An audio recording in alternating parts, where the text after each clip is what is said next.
നമസ്കാരം. Right story ന്യൂസിലേക്ക് ഏവർക്കും സ്വാഗതം. നമ്മൾ അർജുൻ എന്ന പേര് മലയാളികൾ ഒരിക്കലും മറക്കാത്ത, മലയാളിയുടെ ഒരു വികാരമായി മാറിയ ഒരു പേരാണല്ലേ അർജുൻ. Lorry driver Arjun.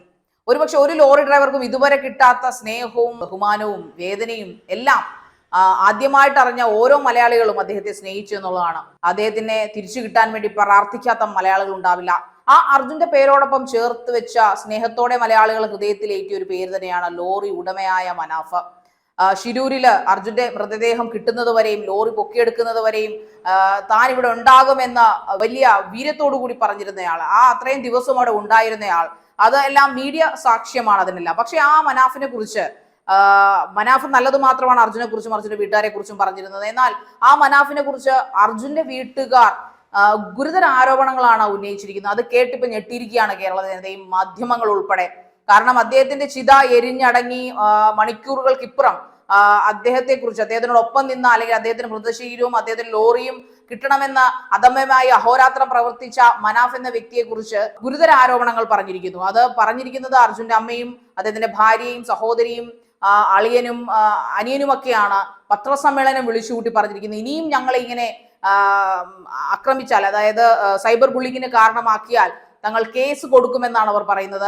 പലവട്ടം മനാഫ് എന്നോട് അപേക്ഷിച്ചിട്ട് മനാഫ് ഇത് തുടരുന്നു എന്നാണ് പറയുന്നത്. അവരുടെ ആരോപണം ഇങ്ങനെയൊക്കെയാണ്. മനാഫ് തങ്ങളുടെ വികാരത്തെ, തങ്ങളുടെ കുടുംബത്തിന്റെ വികാരത്തെ മുതലാക്കി അല്ലെങ്കിൽ മുതലെടുത്തുകൊണ്ട് പൈസ സമ്പാദിക്കുന്നു, അല്ലെങ്കിൽ അർജുൻ എന്ന പേര് ഉപയോഗിച്ച്, അർജുന്റെ മരണം ഉപയോഗിച്ച്, അല്ലെങ്കിൽ അർജുന്റെ തിരോധാനം ഉപയോഗിച്ചുകൊണ്ട് അദ്ദേഹം പ്രശസ്തനാകുന്നു. അദ്ദേഹത്തിന് യൂട്യൂബ് ചാനൽ സബ്സ്ക്രിപ്ഷൻ കൂട്ടുന്നു. അതോടൊപ്പം പലയിടത്തുനിന്നും സിമ്പതി മേടിച്ചുകൊണ്ട് പൈസകൾ വാങ്ങിക്കുന്നു. പല ഗ്രൂപ്പുകളും അദ്ദേഹത്തോട് പൈസ കൊടുക്കുന്നു. അർജുന്റെ പേരിൽ ഇതെല്ലാം വാങ്ങിക്കുന്നതാണ്. തങ്ങൾക്ക് ഇതൊന്നും ആവശ്യമില്ലെന്നും തങ്ങൾക്ക് ഇങ്ങനെ മറ്റൊരാളോട് എരന്ന് ജീവിക്കേണ്ട ആവശ്യമില്ലെന്നുമാണ് അർജുന്റെ കുടുംബം ഇപ്പോൾ പത്രസമ്മേളനത്തിൽ അറിയിച്ചിരിക്കുന്നത്. ഗവൺമെന്റ് അർജുന്റെ ഭാര്യയ്ക്ക് ജോലി കൊടുത്തിട്ടുണ്ട്. അർജുന്റെ മകനെ സംരക്ഷിക്കാനുള്ള എല്ലാ കാര്യങ്ങളും ഗവൺമെന്റ് ചെയ്തു കൊടുത്തിട്ടുണ്ട്. മാത്രമല്ല, തങ്ങൾ എല്ലാവരും അധ്വാനിച്ച് ജീവിക്കുന്ന ആൾക്കാരാണെന്നും അതുകൊണ്ട് തന്നെ തങ്ങൾക്ക് ജോലി സ്ഥലത്തേക്ക് മാന്യമായിട്ട് പോകേണ്ടതാണെന്നും തലകുരിച്ചു പോകാൻ പറ്റില്ലെന്നും അതിനുള്ള എല്ലാ കാരണങ്ങളും, അതായത് സൈബർ ബുള്ളിങ്ങിനുള്ള കാരണക്കാരൻ പോലും മനാഫ് എന്ന നിലയിലാണ് അർജുന്റെ കുടുംബാംഗങ്ങൾ ആരോപിക്കുന്നത്. മനാഫിന് പലരും സഹായങ്ങൾ, അർജുന് വേണ്ടിയിട്ടുള്ള സഹായ വാഗ്ദാനങ്ങൾ കൊടുത്തിട്ടുണ്ടെന്നും പലരിൽ നിന്നും അതിന്റെ പേരിൽ മനാഫ് തങ്ങളുടെ കുടുംബത്തിന്റെ അനുമതിയില്ലാതെ പൈസ വാങ്ങിക്കുന്നുവെന്നുമാണ് അർജുന്റെ കുടുംബം ആരോപിക്കുന്നത്. ഗുരുതരമായ ആരോപണങ്ങളാണ് പറയുന്നത്. അതോടൊപ്പം തന്നെ ഈ ആരോപണത്തെ സാധൂകരിക്കുന്നത് പോലെ തന്നെ ഉത്തര കന്നഡ SP നാരായണ പറഞ്ഞിരിക്കുന്നത്, മനാഫും അതുപോലെ ഈശ്വർ മാൽപ്പയും എന്ന രണ്ട് വ്യക്തികളാണ് ആദ്യ അന്വേഷണത്തിന്റെ അല്ലെങ്കിൽ ഈ രക്ഷാപ്രവർത്തനത്തിന്റെ ആദ്യഘട്ടത്തിൽ കേസ് അല്ലെങ്കിൽ ആ പ്രവർത്തനം വഴിതിരിച്ചു വിടാൻ കാരണമായത് ഈ മനാഫും ഈ ഈശ്വർ മാൽപ്പയും പോലുള്ള ആൾക്കാരാണ്. പ്രോപ്പറായിട്ട് അന്വേഷണം നടത്താൻ സമ്മതിക്കാതെയും ആവശ്യമില്ലാത്ത വിവാദങ്ങൾ സൃഷ്ടിക്കുകയും ചെയ്തത് മനാഫാണെന്നാണ് SP പോലും ഇപ്പോൾ പറയുന്നത്. ഈ വിവാദങ്ങൾ കേട്ടിട്ട് അദ്ദേഹവും മറുപടി വാർത്താ ചാനലിന് കൊടുത്ത ഒരു അഭിമുഖത്തിൽ അദ്ദേഹവും പറയുന്നുണ്ട്.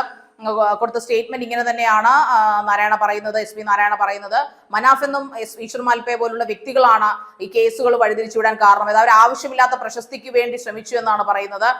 അതിന് കുറച്ച് ദിവസം മുമ്പും മനാഫിനെ കുറിച്ച് ചെറിയ ആരോപണങ്ങൾ വന്നിരുന്നു. ഇൻഷുറൻസ് തട്ടിയെടുക്കാൻ, ഇൻഷുറൻസിന് വേണ്ടിയിട്ടാണ് ശ്രമിക്കുന്നുള്ള കുറെ ആരോപണങ്ങൾ അദ്ദേഹത്തെ കുറിച്ച് അങ്ങനെ പറയുന്നുണ്ട്. അങ്ങനെ നന്മമരം, അതായത് മലയാളികൾ ജാതി ഇല്ലാതെ രാഷ്ട്രീയമില്ലാതെ നെഞ്ചിലേറ്റിയ ഒരു വ്യക്തി, ആർക്കു വേണ്ടിയിട്ടാണോ മനാഫ് ഇതെല്ലാം ചെയ്തത്, ആ വ്യക്തിയുടെ കുടുംബങ്ങൾ, ഏറ്റവും അടുത്ത ആൾക്കാർ തന്നെ അദ്ദേഹത്തെ ക്രൂശിലേറ്റുന്ന ഒരു അവസ്ഥയാണ്. ആരോപണങ്ങൾ കൊണ്ട് ക്രൂശിലേറ്റുന്ന ഒരു അവസ്ഥയിലേക്കാണ് കാര്യങ്ങൾ എത്തിയിരിക്കുന്നത്.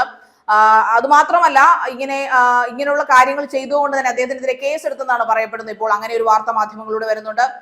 മനാഫിനെതിരെ പോലീസ് കേസ് എടുത്തതാണ് പറയുന്നത്. ആവശ്യമില്ലാത്ത കാര്യങ്ങൾ സോഷ്യൽ മീഡിയയിലൂടെ പ്രചരിപ്പിച്ചതിന് എന്നും കേൾക്കുന്നുണ്ട്. ഇതിനൊക്കെ മറുപടിയായിട്ട് മനാഫ് പറയുന്നത്, ഞാൻ ഒരിക്കലും പണത്തിനു വേണ്ടിയിട്ടും ഒരു പ്രശസ്തിക്ക് വേണ്ടിയിട്ടും ഇത് ചെയ്തിട്ടില്ല.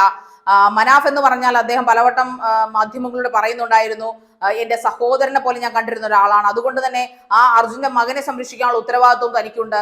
താൻ പുതുതായിട്ട് എടുക്കുന്ന ലോറി അർജുന്റെ പേര് കൊടുക്കുമെന്നും അദ്ദേഹം പറയുന്നു. അതിനിപ്പോ ആരെതിർത്താലും അർജുന്റെ പേര് ഒരിക്കലും ഒരു രജിസ്റ്റേർഡ് ട്രേഡ് മാർക്ക് ഒന്നുമല്ല. അർജുന്റെ പേര് ആർക്ക് വേണമെങ്കിലും ഏതിനു വേണമെങ്കിലും ഇടാം.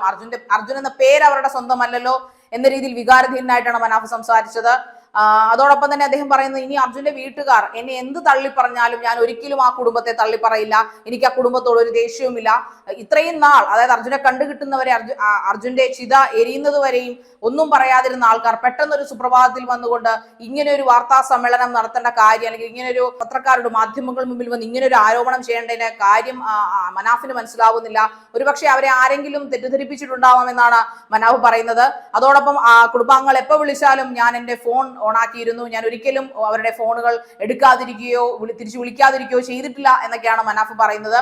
ഇനി എന്ത് സംഭവിച്ചാലും ഞാൻ കുറ്റം ചെയ്തിട്ടുണ്ടെങ്കിൽ, ഈ പറയുന്ന ആരോപണങ്ങൾ സത്യമാണെന്ന് തെളിഞ്ഞാൽ ഞാൻ കോഴിക്കോട് നഗരമധ്യത്തിൽ വന്ന് നിൽക്കാം, എന്നെ ജനങ്ങൾ കല്ലെറിഞ്ഞു കൊല്ലട്ടെ എന്നാണ് മനാഫ് വികാരധീനനായി മാധ്യമപ്രവർത്തകരോട് സംസാരിച്ചത്. ഇതുകൊണ്ട് തന്നെ നമ്മൾ കാണുന്നത് ഇതെന്തു ലോകം, സത്യമാണോ മിഥ്യയാണോ എന്നറിയാത്തൊരവസ്ഥയിലേക്കാണ് കാര്യങ്ങൾ പോകുന്നത്. അർജുന്റെ കുടുംബം എല്ലാ പത്രമാധ്യമങ്ങളെയും വിളിച്ചു വരുത്തിക്കൊണ്ട് ഇങ്ങനെ ഒരു കാര്യം പറയുമ്പോൾ അതിൽ വെറുതെ പറയില്ല എന്നറിയാം. പക്ഷെ എന്ത് തന്നെയായാലും ഏറ്റവും ഒരു അത്ഭുതം എന്ന് പറയുന്നത്, ഇങ്ങനെ ഒരു ആരോപണത്തിന് ശേഷം വെറും 10,000 ആയിരുന്ന മനാഫിന്റെ ചാനൽ, അദ്ദേഹത്തിന്റെ സബ്സ്ക്രിപ്ഷൻ ഇപ്പോൾ ഏതാണ്ട് 1,00,000 മേളിലായിട്ടുണ്ട്. അദ്ദേഹത്തിന്റെ സബ്സ്ക്രിപ്ഷൻ ഒറ്റ ദിവസം കൊണ്ട് 1,00,000 മേളിൽ സബ്സ്ക്രൈബേഴ്സ് ആണ് ഉണ്ടായത്, ഫോളോവേഴ്സ് ആണ് ഉണ്ടായത്. അതിനർത്ഥം മനാഫിനെ മലയാളികൾ വിശ്വസിക്കുന്നു, മനാഫിനൊപ്പം മലയാളികൾ ഉണ്ട് എന്നായിരിക്കാം അതിന്റെ ഒരു സൂചന. മറിച്ച് ഇപ്പോൾ അർജുന്റെ കുടുംബത്തിന് ഒരു ബാഡ് ഇമേജ് വന്നിട്ടുണ്ട്. കാരണം ഇത്രയും നാൾ അവരൊന്നും 72 ദിവസങ്ങൾ അവർ മിണ്ടാതിരുന്നിട്ട് 72ാമത്തെ ദിവസം അവർ ഇങ്ങനെ ഒരു വാർത്തയുമായി വന്നതിന്റെ അർത്ഥം പൊരുൾ പിടികിട്ടുന്നില്ല. മനാഫ് എന്നാൽ അവരെ കുറിച്ച് ഒരു കുറ്റവും പോലും പറയുന്നില്ല എന്നുള്ളതാണ് ഏറ്റവും വലിയൊരു കാര്യം. പക്ഷെ എന്തായാലും ജനപിന്തുണ മാത്രമല്ല, ഇവരുടെ ലൈവിന് താഴെ വരുന്ന കമന്റുകളിൽ ഒന്നിൽ പോലും മനാഫിനെ കുറിച്ച് ഒരൊറ്റ വാചകം പോലും ഇല്ല എന്നുള്ളതാണ് ഏറ്റവും വലിയ അത്ഭുതം. മലയാളികൾക്ക് സത്യത്തെ തിരിച്ചറിയാൻ സാധിക്കുന്നുണ്ടോ? ഇതിന്റെ യഥാർത്ഥ സത്യം എന്താണെന്ന് അറിഞ്ഞുകൂടാ. എന്ന് തന്നെ ആയാലും മനാഫ് എന്ന് പറഞ്ഞ വ്യക്തി ഒരുപാട് അഹോരാത്രം തന്റെ ജീവനും തന്റെ ജീവിതവും കുടുംബവും കളഞ്ഞ് ശിരൂരിൽ 72 ദിവസത്തോളം താമസിച്ച് ആ മനുഷ്യന് വേണ്ടിയിട്ട് കാത്തിരുന്നു എന്നുള്ള കാര്യം മാധ്യമങ്ങൾ സാക്ഷിയാണ്. പകരം മറ്റ് നടക്കുന്ന ഉള്ളുകളികളെ കുറിച്ച് വ്യക്തമായ ധാരണ നമുക്കില്ല. കാരണം മറ്റു തെളിവുകൾ അവർ കാണിക്കുന്നില്ല, ഒരു ആരോപണങ്ങളാണ് അവർ പറയുന്നത്. ഈ അർജുന്റെ അനിയൻ പറയുന്നത് പലവട്ടം മനാഫിനെ വിളിച്ചിരുന്നു, മനാഫിന് ഇങ്ങനെയുള്ള സഹായങ്ങൾ വരുന്നുണ്ടെന്ന് അറിയുന്നുണ്ട്, അതിന്റെ തെളിവുകൾ കയ്യിലുണ്ട്, അതൊക്കെ നിർത്തണമെന്ന് പറഞ്ഞിരുന്നു എന്നൊക്കെയാണ് അർജുന്റെ അനിയൻ പറയുന്നത്. അതുകൊണ്ട് അർജുന്റെ അളിയനും അങ്ങനെ കുറെ കാര്യങ്ങൾ പറയുന്നുണ്ട്. അർജുന് 75,000 രൂപ സാലറി കൊടുത്തിരുന്നു, അതൊക്കെ വെറും കള്ളങ്ങളാണ്. തങ്ങൾ ഒരുപാട് സൈബർ ബുള്ളിങ്ങുകൾ അനുഭവിക്കുന്നുണ്ട് ഈ മനാഫ് കാരണം എന്ന നിലയിലാണ് അവരുടെ കാര്യങ്ങളുടെ പറച്ചിൽ. എന്നാൽ മനാഫ് പറയുന്നത് സത്യം എന്തായാലും ഒരിക്കൽ തെളിയും, ഞാൻ ഒരിക്കലും വലിഞ്ഞേറി ആരുടെ അടുക്കിലേക്കും പോവില്ല. പക്ഷെ എന്ന് കരുതി എനിക്ക് ഒരിക്കലും അർജുനോടുള്ള എന്റെ സ്നേഹം അല്ലെങ്കിൽ അർജുനോടുള്ള എന്റെ ആ ഒരു കടമ നിർവഹിക്കാതിരിക്കാനാവില്ല. പക്ഷെ ഞാനായിട്ട് വലിഞ്ഞേറി ഒരിക്കലും ആരുടെക്കലും പോവില്ല എന്നല്ലാണ് മനാഫ് മറുപടി നൽകുന്നത്. എന്തായാലും മലയാളികൾ കണ്ടുകൊണ്ടിരിക്കുന്ന ഈ നാടകത്തിന് അല്ലെങ്കിൽ ഈ ഒരു സംഭവങ്ങൾക്ക് ഒരു അന്ത്യം എന്തായാലും ഉടനെ ഉണ്ടാകുമെന്ന് നമുക്ക് പ്രതീക്ഷിക്കാം. സത്യം എന്നായാലും തിരിച്ചറിയപ്പെടും, ത്യാഗം എന്നായാലും അംഗീകരിക്കപ്പെടും, അതിലൊരു സംശയവുമില്ല. എന്തായാലും അർജുന്റെ ആത്മാവ് ഇതെല്ലാം കാണുന്നുണ്ടാവും. അദ്ദേഹം എന്തായാലും സത്യത്തിനൊപ്പം ആത്മാവ് നിൽക്കും. ഇത് കണ്ടിപ്പോൾ വേദനിക്കുകയാണോ സന്തോഷിക്കുകയാണോ നമുക്ക് അറിയില്ല. എന്തായാലും അർജുന്റെ ആത്മാവ് ഇതൊക്കെ കാണുന്നുണ്ടാവാം എന്ന് നമ്മൾ വിശ്വസിക്കുന്നു. എന്തായാലും സത്യത്തിന് നീതി കിട്ടട്ടെ എന്ന് നമുക്ക് ആശംസിക്കാം. നന്ദി.